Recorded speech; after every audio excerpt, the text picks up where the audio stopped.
नमस्कार दोस्तों। ये यूट्यूब प्लेटफॉर्म का समाचार केंद्र है और यहाँ आप जानते हैं दलित वर्ग से जुड़ी बड़ी और अहम खबरें। आज की खबर में हम आपको बताएंगे कि 2022 विधानसभा चुनाव में बसपा को छोड़ सपा और भाजपा किस तरह से दलितों को लुभाने की कोशिश कर रही है और इस खबर पर बसपा सुप्रीमो मायावती का दलितों के लिए क्या संदेश है। लेकिन खबरों की शुरुआत करने से पहले रोज की तरह फिर वही विनम्र निवेदन आपसे है कि अगर आप अभी तक हमारे चैनल को सब्सक्राइब नहीं किया है तो प्लीज़ चैनल को सब्सक्राइब कर लें, वीडियो को लाइक कर दें और अपने दोस्तों को शेयर कर दें। अब खबर विस्तार से।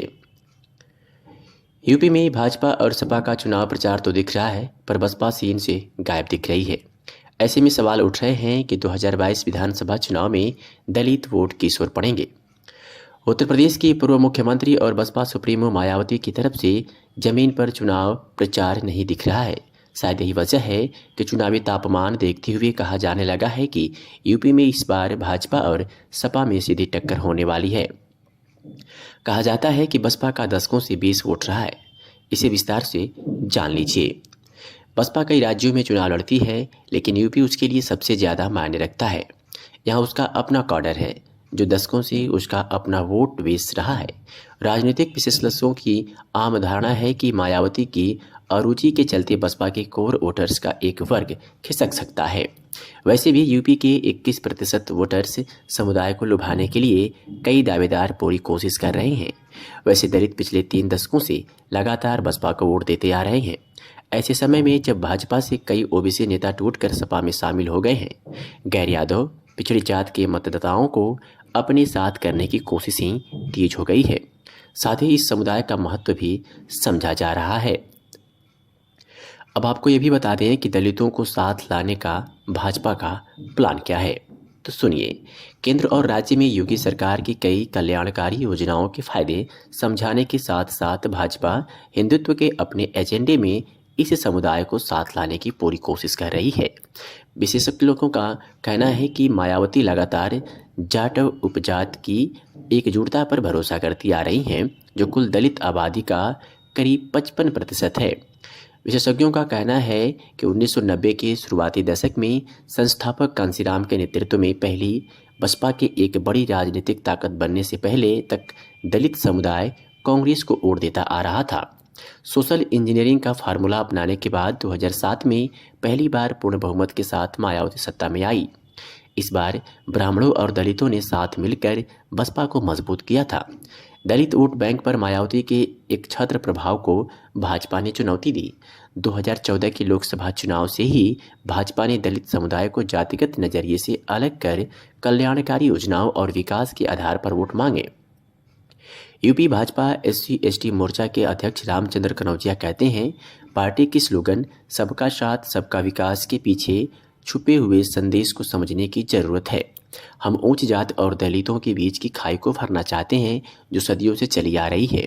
उन्होंने कहा कि हमारी महामारी के दौरान राशन और जन औषधि योजना जैसे कदमों ने सामाजिक आर्थिक रूप से उत्पीड़ित वर्ग को काफ़ी राहत पहुंचाई है।